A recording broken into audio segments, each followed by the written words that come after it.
नमस्कार विद्यार्थियों, हमारे चैनल सुगम संस्कृत पर आप सभी का बहुत बहुत स्वागत है।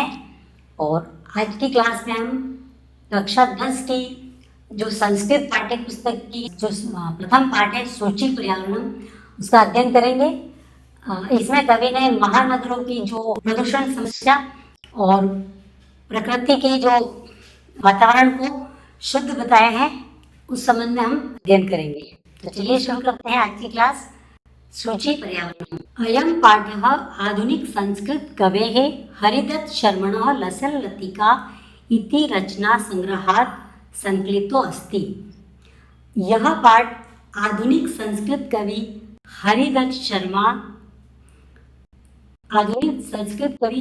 शर्मा की जो संकलन है लसल् लतिका, उस रचना से इसको संकलित किया गया है।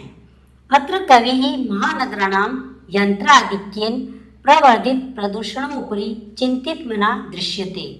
इसमें कवि महानगर में जो यंत्र की बहुलता है, अर्थात यंत्र ज़्यादा चलते हैं, उससे जो प्रदूषण हो रहा है उसके लिए चिंतित मना है और चिंतित होकर के हमें कोई संदेश देना चाह रहा है।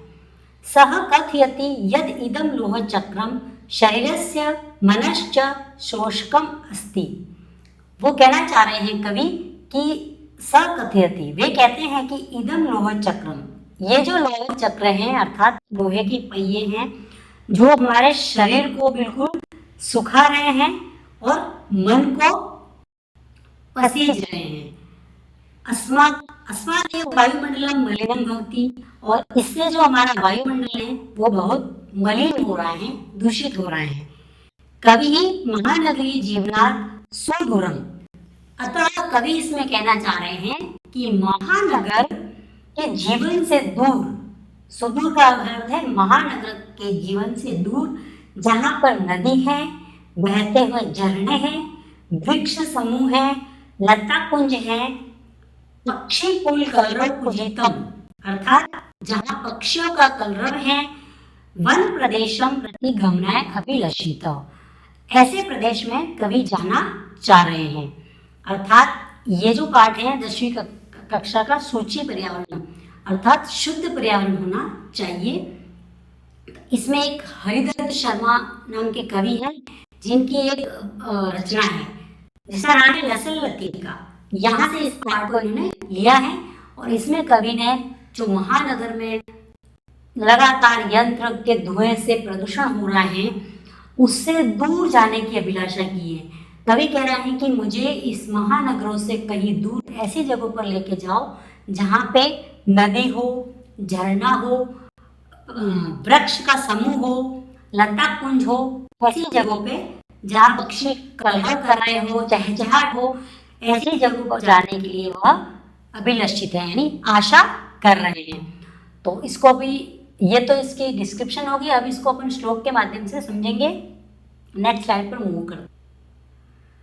श्लोक नंबर प्रथम। दुर्वत्रम जीवितम जातः प्रकृतिरेव शरणम। कह रहे हैं कि इस संसार में जीवन बहुत दुखी होता जा रहा है, अर्थात हमारा जो जीवन है इस संसार में बहुत अत्यधिक कठिन या दुर्भर हो गया है। अतः सूची पर्यावरण की शुद्धता की हमें बहुत आवश्यकता है। महानगर मध्ये चलद्विषम कालाय चक्रम, इस जो महानगर है वहां पर कवि कह रहे हैं कि प्रकृति के शरण में हमें जाना चाहिए, पर्यावरण शुद्ध बना रहे, और महानगर के मध्य प्रदूषण रूपी जो लोह चक्र दिन रात चल रहे हैं, महानगर मध्य अर्थात इस महानगर के बीच में जलद विषम यानी रात दिन जो काल चक्र चल रहे हैं पहिए, उनसे मनः शोषयत तनु पेशयत भ्रमति सदा वक्रम। ये जो चल रहे हैं पहिए, इनसे क्या हो रहा है कि हमारे मन को सुखाता है और शरीर को पीसता हुआ सदा टेढ़ा का टेढ़ा चल रहा है। यानी ये जो लोहे के पहिए चल रहे हैं वो हमारे मन को सुखाते हैं और शरीर को बिल्कुल पसीजते हुए टेढ़े के टेढ़े सदा चले जा रहे हैं। दुर्दांत दशनैर् नुमा स्याद्नेव जनग्रहसम, कह रहे हैं कि इनके जो भयानक दांत हैं, दुदांत दशनई, यानी जो भयानक इनके दांत हैं उनसे कहीं मानव का विनाश ना हो जाए, यानी जन ग्रसम, यानी इनके जो बड़े बड़े दांत हैं उनको जन को कहीं ग्रसित ना कर ले, अर्थात मानव जीवन का विनाश ना हो जाए। सूची पर्यावरण, अतः हमें पर्यावरण को शुद्ध करने की बहुत आवश्यकता है। अब इसमें एक भावार्थ दिया है, देखिए, महानगरी जीवनम दुर्लभ अगम जातम, यानी महानगर का जो जीवन है वो बहुत दुर्लभ होता जा रहा है, सुदूर होता जा रहा है। प्रकृति रेव शरणम, इसलिए कवि हमें प्रकृति की शरण में जाने की आशा कर रहे हैं। नगर मध्य अहर्निशम चलत हो, नगरों के बीच में रात दिन जो लोह चक्र चल रहे हैं, अहर्निशम का मतलब होता है रात दिन। लोह चक्रम यानी लोहे के जो पहिए हैं, मनः शोषयति, हमारे मन को शोषित कर रहे हैं। शरीरम पेशयति, और शरीर को पीसते हैं। वक्र मार्गेन, जो टेढ़ा टेढ़ा मार्ग है उनपे भ्रमति यानी घूम रहे हैं। तस्य दुर्दांत दशने जनानाम ग्रसनम भवति, और इनकी भयानक दांत मानव का विनाश कर रहे हैं। अर्थात महानगरस्य यंत्र जीवनम मनुष्यम ग्रसते, यह जो महानगर का जीवन है वो मनुष्य को एक तरह से खा रहे हैं। कवि ही प्रकृति में अंतिम शरणम मन्यते, कवि हमें यहाँ पे ये कहना चाह रहे हैं कि इस प्रकृति में ही अंतिम शरण को अंतिम शरणम मन्यते, हमारी जो प्रकृति है उसको हमारा अंतिम शरण मानना है, यानी हमें एंड में प्रकृति की शरण में ही जाना है। नगरस्य लोह चक्रात् मुक्ति केवलम प्रकृतोः अस्ति, और ये जो नगर के जो लोह चक्र हैं उनसे हमें मुक्ति सिर्फ प्रकृति ही दे सकती। नेक्स्ट स्लाइड पे मूव करते हैं और अगला श्लोक देखते हैं क्या कह रहा है। नेक्स्ट श्लोक है, कंजन मलिनम धूमम मुंचति शतशक्ति यानम बाष्पयान माला संधावती वितरन्ति द्वानम यानानाम पंक्त्यो निनंता कठिनम संसरणम शुचि पर्यावरणम। अब ये जो श्लोक है, ये जो सारे श्लोक हैं इस पाठ के, वो पर्यावरण को हमें जो प्रदूषित है उससे हमें कैसे बाहर आना है यही इसमें बताया है। तो इसका भावार्थ है कि शत शक्ति यानानि मलिनम धूमम मुंचति बाष्पयान माला धावन्ति द्वानम विद्रति यानानाम अजंताः पंक्तये संसरणम कठिनम जातम। और जो यहाँ पे कहना चाह रहे हैं कि कंजन मलिनम यानी काला काजल के समान जो धुआं है, कंजन मलिनम का अर्थ होता है कि जो काला काजल के समान मलिन यानी मलिन गंदा जो धुआं है, धूमम का मतलब मुंजती शकट शक्ति यानम, अर्थात जो सैकड़ों गाड़ियां हैं, और काजल के समान, कंजल का मतलब होता है काजल, कंजल मलिनम काजल के समान काला, धूमम का मतलब होता है धुआं, मुंचती का मतलब होता है छोड़ना, शत शक्ति यानम यानी सैकड़ों जो यान है, गाड़ियां हैं वो चलती हैं और काले काले धुएं को छोड़ रही हैं। वाष्पयान माला, और जो वाष्पयान माला का मतलब होता है ट्रेन, रेलगाड़ियां, इसको ट्रेन भी बोलते हैं और हिंदी में बोले तो रेलगाड़ियां संधावती, और वो आवाज करती हुई, संधावती का मतलब ध्वनि करती हुई, विक्रांति द्वान, और आगे बढ़ रही है। ये जो रेलगाड़ियां हैं बहुत तेज दौड़ती हुई और आवाज करती हुई, कोलाहल करती हुई, ये जो ध्वनि है अर्थात कोलाहल करते हुए आगे बढ़ रही है। यानानाम पंक्तु अनंता कठिनम संसरणम, और इन यानों की पंक्ति इतनी लंबी है कि वहां पे हम जैसे मनुष्यों का चलना बिल्कुल कठिन हो गया है। अर्थात कुल मिला के इसमें यही बताया है कि शत शक्ति यानानी मलिनम धूमम मुंचती, सैकड़ों गाड़ियां काले काले धुएं को छोड़ती हैं। वाष्पमाला धावंती ध्वान विधरती, और जो ये रेलगाड़ियां हैं उनकी लंबी लंबी पंक्तियां हैं वो ध्वनि करते हुए आगे बढ़ती हैं। याना नाम अनंता पंक्तय, और बहुत सारे छोटे मोटे बहुत सारे याना की जो पंक्तियां हैं उन पंक्तियों के बारे मानव जीवन स्वतंत्र रूप से संचरण कठिन जातम, अर्थात हमारा यहाँ पे चलना एक तरह से बहुत दूर या कठिन हो गया है। देखो यहाँ पे इसका अर्थ देख रखा है, शत शक्तियानम सैकड़ों गाड़ियां मलिन धूम मुक्ति। तो हमें इन गाड़ियों से, इस धुएं से मुक्ति कैसे मिल सकती है? यहाँ पे कवि ने क्वेश्चन मार्क छोड़ा है। बाष्पयान वाला रेलगाड़ियों की कतार है और उसकी ध्वनि से भी हमें मुक्ति कैसे मिलेगी? उसके अलावा यान पंथ है, अनंत जो वाहन की पंक्तियां हैं, उसके कारण हमारी जो यात्रा है वह कठिन हो रही है।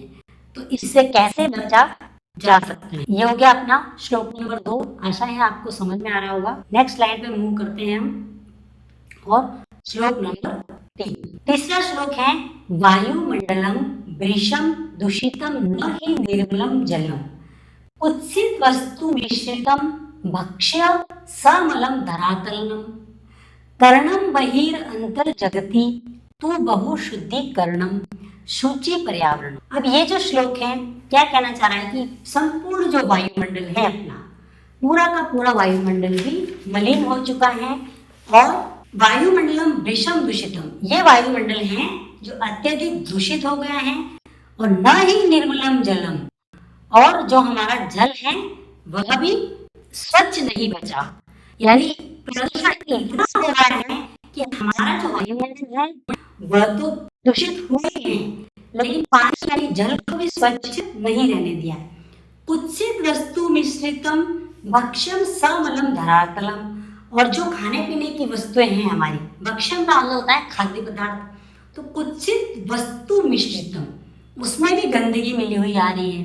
यानी हम शुद्ध खा भी नहीं पा रहे हैं, क्योंकि जो संपूर्ण वातावरण, पूरी पृथ्वी अगर प्रदूषित है तो उसी से जो अन्न उग रहा है, खाने पीने की चीजें, वह भी बिल्कुल उसी गंदगी से मिश्रित होते हुए हमारे पास आ रही है। भक्षण का मतलब होता है खाद्य वस्तु, समल यानी मलयुक्त, जो मानव पर्यावरण से जो प्रदूषित होने पर जो गंदगी फैल रही है वो संपूर्ण धरातल पर फैल रही है। कर्णम वही अंतर जगती तू बहु शुद्धिकरण, तो हमें अंदर से भी और बाहर से दोनों तरफ से बहुत शुद्धिकरण करने की आवश्यकता है। सूची पर्यावरण, और पर्यावरण हमें शुद्ध करना चाहिए, हमारा पर्यावरण हमें शुद्ध करना चाहिए। तो यहाँ पे देखो, वायुमंडलम विषम दूषितम, अत्यधिक प्रदूषित वायु, बहुत जहरीली कह सकते हैं एक तरह से उसको।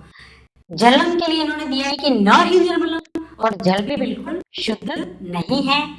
भक्ष्य का मतलब होता है खाने पीने की वस्तुएं, अर्थात जो दूषित भोजन हमें प्राप्त हो रहा है, जिसमें अनेक प्रकार के जो केमिकल्स मिले हुए रहते हैं, तो मानव खा रहा है तो कहीं कहीं उनको भी वो सारी चीजें इफेक्ट कर रही है। धरातलम यानी संपूर्ण इस धरती को प्रदूषित कर दिया है। तभी ही कथयति बहि अंतश जगति बहु शुद्धिकरणीयम अस्ति। कवि कह रहा है कि हमें, यानी हमें वो कह रहा है कि हमें इसमें बहि यानी बाहर से, अंतश अंदर से, इस पूरे संसार को बहु शुद्धिकरणीयम अस्ति, हमें इस संसार को अंदर से और बाहर से भी पूरी तरह से शुद्ध करना चाहिए। नेक्स्ट स्लाइड की तरफ बढ़ते हैं। कवि है अभिलाषा, इसमें कवि ने कुछ अभिलाषा व्यक्त की है। वो कहना चाह रहे हैं कि हमें जो दूषित हो चुका है उससे अलग कैसे हो। तो कंचित कालम नय माम स्याम नगरात बहु दूरम प्रपश्यामि ज्ञानान्ते निर्जरः नदी पयः पूर्णम् एकांते कांतारे शरणमपि मे स्यात् संचरणम् सूची पर्यावरण। कंचित कालम नय मामस्या नगरात, कवि इसमें खुद को कह रहा है कि कुछ समय के लिए, चाहे कुछ समय के लिए भी हो, लेकिन मुझे, माम यानी मुझे, नगरात इस नगर से, बहुत दूरम यानी कुछ समय के लिए या कुछ क्षण के लिए भी हो, तो मुझे इस महानगर से कहीं दूर ले जाया जाए। प्रपश्यामि ग्रामांते, जहाँ पे गांव का वातावरण हो और वहां में जाकर के आराम से बैठूंगा। यानी जो ये नगर है, कंचित काल यानी कुछ समय के लिए, नया यानी ले जाया जाए, माम यानी मुझे, नगरात बहुत दूरम, कुछ समय के लिए मुझे इस नगर से बहुत दूर ले जाया जाए। वह पश्चिमी ग्रामांचले, गांव की सीमा के बिल्कुल नजदीक, जहाँ पे निर्जरः नदी पयव्र, वहां पे मतलब शुद्ध झरने रहते हो, नदी की कलकल की आवाज हो और जलाशय हो, पूरा पानी से भरा हुआ, पयः का मतलब जल और पूरम का मतलब भरा हुआ, अर्थात वहाँ जो सुंदर जलाशय हो, एकांते कांतारे क्षणमपि मे स्यात् संचरणम, कुछ क्षण के लिए भी मैं वहां रहूं, लेकिन मैं वहां रहना चाहता हूँ और घूमना चाहता हूँ। शुचि पर्यावरण, तो हमारा पर्यावरण शुद्ध होना चाहिए। कभी एक प्रार्थीयते महानगरात् बहु दूरम नये, कभी प्रार्थना कर रहे हैं कि मुझे इस महानगर से बहुत दूर ले जाया जाए। अहम ग्रामांते निर्जरस्य नद्या पयःपुरम पश्यामि, मैं गांव की सीमा के पास जाके उन जंगलों को देखना चाहूंगा, नदियों की कलकल की आवाज सुनूंगा और जो जलाशय है उनके पास शांति से बैठूंगा। पश्यामी यानी शांत बैठ के मैं उनको देखूंगा। एकांते कांतारे क्षणमपि संचरम में स्यात्, इस तरह से एकांत में मुझे एक क्षण भी मिले चाहे, लेकिन मैं वहां रहना चाहूंगा। नेक्स्ट स्लाइड पे मूव करते हैं। श्लोक नंबर 5। हरित तरुणाम ललित लतानाम माला रमणीया, कुसुमावली समीर चलिता श्यामे वर्णिया, नवमलिका रसालम मिलिता रुचिर संगमनम सूची पर्यावरण। हरित तरुणा मतलब हरे भरे वृक्ष। अब ये जो हरे भरे वृक्ष हैं वो हमें कहाँ मिलेंगे? गांव में मिलेंगे। और ये जो लता यानी बेल, सुंदर सुंदर बेल की मालाएं हैं वो भी हमें कहाँ मिलेगी? गांव में मिलेगी। तो अब कवि अपने आप को उस शहर से दूर होकर गांव की तरफ ले जाना चाह रहा है और कहना चाह रहा है कि कितना सुंदर ग्रामीण जीवन होता है, शुद्ध हवा, हरित तरुणा। हरित तरुणा का मतलब होता है हरे भरे वृक्ष। ललित लता नाम का मतलब होता है बहुत सुंदर लताएं। माला रमणीया, माला का मतलब होता है एक पूरी लड़ी, यानी इन लताओं की पूरी रमणीय लड़ी होती है। कुसुमावली, और जो सुंदर फूलों की पूरी झुंड गुच्छ होते हैं। सभी जलिता, और ठंडी ठंडी जहाँ पे हवा चलती है। श्याम में वर्णिया, और मैं वहां जाना चाहता हूँ। कौन कह रहा है कि कभी मैं वहां जाना चाहता हूँ। तो इसमें हरित रवः, हरित वृक्षाणाम रमणीया माला, यानी हरे भरे पेड़ों की सुंदर पंक्ति। ललित लता समीर चलिता कुसुमावली, यानी जो फूलों की लड़ियों से ठंडी ठंडी हवा चल रही है, उस हिलती हुई फूलों की माला के बीच में बैठना चाहता हूँ। मतलब भावार्थ ये है कि मैं ऐसी जगह पे बैठना चाहता हूँ जहाँ बहुत सुंदर झरने हो, फूल हो, बाग हो, बगीचे हो, बहुत सारे पेड़ हो। नवमलिका रसालम, नवीन माला और आम की रुचिर संगमम, यानी नवमलिका का अर्थ होता है कि आम की नई नई मंजरी आती है, तो उस मंजरी के टाइम पे क्या होता है कि बहुत अच्छी खुशबू आती है। और फिर जब जैसे ही वो आम लगने वाले होते हैं तो जो मंजरी और वो जो आम के जो पत्ते वगैरह उसमें मिक्स हो जाते हैं, तो वो इतना सुंदर दृश्य होता है और वहाँ पे क्या खुशबू आती है। तो कवि इसमें यही कहना चाह रहे हैं कि जो नवीन माला है आम की और रुचिर संगम, इनका जो अच्छे से जो सुंदर मिलन हुआ है वो मैं देखना चाह रहा हूँ। आशा है आपको श्लोक समझ में आ रहा होगा। हरित तरुणा का मतलब है हरे भरे वृक्ष। ललित लता नाम यानी सुंदर लताएं। माला रमणीया यानी बहुत पिरोई अच्छी रमणीय मालाएं, हिलते डुलते फूल। कुसुमावली का मतलब बहुत अच्छे से हिलते हुए अच्छे अच्छे सुंदर सुंदर फूल। समीर चलिता, और जो ठंडी ठंडी हवाएं चल रही हैं। यहाँ पे मैं जाके इनको वर्ण करना चाहता हूँ, यानी मैं इसके बीच में अपने आप को स्थित करना चाहता हूँ। नवमलिकाम रसालम मिलिता रुचि संगम, और जो नए नए आम्र मंजरिया और आम के पत्तों का जो मिलन हो रहा है उसको मैं देखना चाहता हूँ। श्लोक नंबर 6। पई चल बंधु खग कुल कलरव गुंजित वन देशम, पुरा कलर वन समृद्धि जनेभ्यो धृत सुखम संदेशम, चाक चक्की झालम नो कुर्या जीवी सहरणम। अब यहाँ पे कवि अपने को कहना चाह रहा है कि कवि ही बंधु आमंत्रित, कवि हम सब लोगों को आमंत्रित कर रहे हैं और बोल रहे हैं अई बंधु। अई बंधु का मतलब है हे बंधुओं, आप सभी, हे मित्रों, आप सब आओ। ये अई बंधु का मतलब हे बंधुजन, आप सभी यहाँ आओ, खग कुल कलरव गुंजित वन रेशम। जहाँ पे पक्षी कुल का जो कलरव हो रहे हैं उसको हम सुने, उस देश में हम जहाँ पे ऐसा पक्षियों का कलरव हो रहा है, गुंजित का गूंज रहा है, उस देश में हम चले।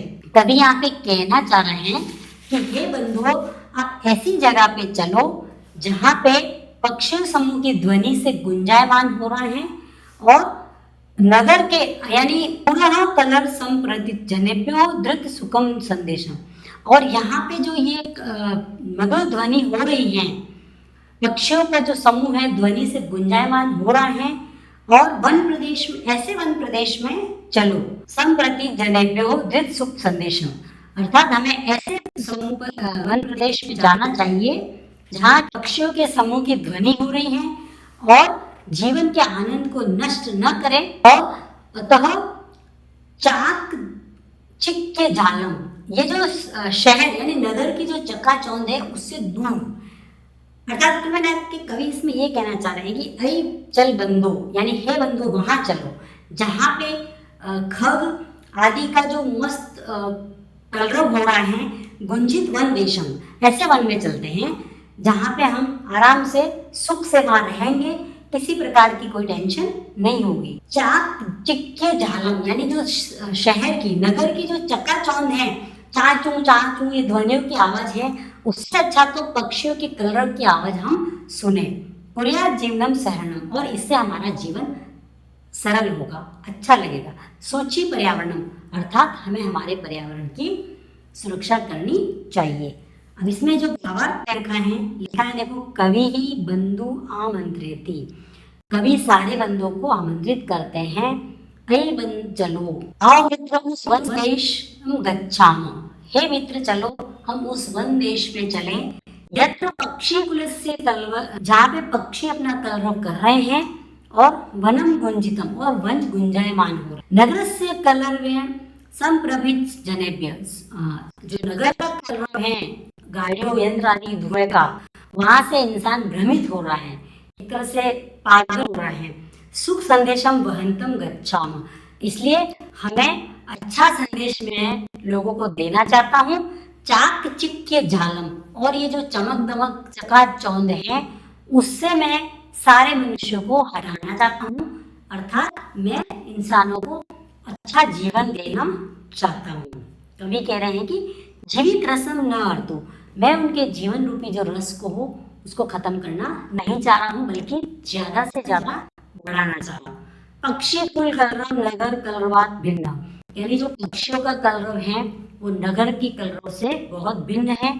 सफल सुख संदेशम वादी, और वो हमें सुख संदेश देता है, न जीवित शरणम, न कि हमारा जीवन को हरण करता है। अब नेक्स्ट स्लाइड पे मूव करते हैं हम और देखते हैं नेक्स्ट श्लोक कौन सा है। नेक्स्ट श्लोक नंबर 7, प्रस्तर तले लता गुरु गुल्मा नो भवन्तु पिष्टा, पाषाणी सभ्यता निसर्गे स्यान्न संविष्टा, मानवाय जीवन कामये नो जीवन मरणम, सूची पर्यावरणम। अब यहाँ पे कवि लास्ट में क्या कहना चाह रहा है, ये अंतिम श्लोक है, इसमें कवि यही कहना चाह रहे हैं कि लता वृक्ष यानी प्रस्तर तले, पत्थरों के नीचे ना आए। कौन? लता तरु गुल्मा, यानी जो लताएं हैं, वृक्ष हैं, और जो बेल हैं वो झाड़ियाँ, गुल्मा का मतलब झाड़ियाँ होती है, बहुत सारे एक छोटे छोटे पौधे इकट्ठे होके बनते हैं, उसको झाड़ियाँ बोलते हैं। तो प्रस्तर तले लता तरु गुल्मा नो भवन्तु पिष्टा, अर्थात कवि कह रहे हैं कि पत्थरों के नीचे हमारी लता तरु और गुल्मा यानी जो लताएं हैं, वृक्ष हैं, झाड़ियाँ हैं, भवन्तु पिष्टा, वो पत्थरों के नीचे दबके नहीं पिस जाए, कहीं दबे हुए नहीं होने चाहिए। पाषाणी सभ्यता निसर्गे स्यान संविष्टा, और पथरीली जो सभ्यता है प्रकृति में समाविष्ट नहीं होनी चाहिए, अर्थात कहना ये चाह रहे हैं कि हरियाली खत्म होके चारों तरफ पत्थर ही पत्थर नहीं नजर आने चाहिए। क्योंकि क्या होता है कि नगरों में सारे पेड़ पौधे काट दिए जाते हैं, हर पक्का होना चाहिए, सड़क गली मोहल्ले कहीं पे भी पेड़ पौधे घास फूस कुछ नहीं होती है। तो ये कभी यही कहना चाह रहे हैं कि हमारी जो लताएं हैं, तरु है, गुल्मा है, यानी इनको पत्थरों के नीचे नहीं दबाना है। पाषाणी सभ्यता निर्दत्ते स्यात् संविष्टा, और ये जो पथरीली सभ्यता है उसको हमारे समाविष्ट नहीं करनी है अंदर। मानवाय जीवनम कामाय नो जीवन मरणम। कहते हैं कि मैं तो अपने मानव के जीवन की कामना कर रहा हूँ, न कि उनके मरने की कामना कर रहा हूँ। सूची पर्यावरण, हमारा पर्यावरण शुद्ध होना चाहिए। कभी इसमें यही कह रहे हैं कि मैं इतनी सारी जो बात बता रहा हूँ, इससे ये कहना चाह रहा हूँ कि जो मानव का जीवन है उसको अच्छे से निर्वहन करने की कामना करता हूँ, ना कि वो मृत्यु को प्राप्त हो जाए दम घुट के ऐसा जीवे। तो हमें यहाँ से कभी नगर से दूर अच्छी शांत और खुशबूदार शुद्ध जगह पे ले जाना चाह रहे हैं। कवि है चेतावनी। अब कवि क्या चेतावनी दे रहे, देखिए, प्रस्तर तले लता वृक्ष गुल्मा पिष्टा न भवन्तु। यही बात है, इसको थोड़ा सा भावार्थ में दिया है कि पाषाण यानी पत्थरों के नीचे हमारी लता वृक्ष और झाड़ी आदि नहीं पीस जाए, और पाषाण में सभ्यता निसर्ग है और पत्थर जैसी सभ्यता हमारी प्रकृति में नहीं घुसे। अंतिम संदेश इसमें कवि बोल रहे हैं कि जीवन काम है, मानवाय जीवन काम है।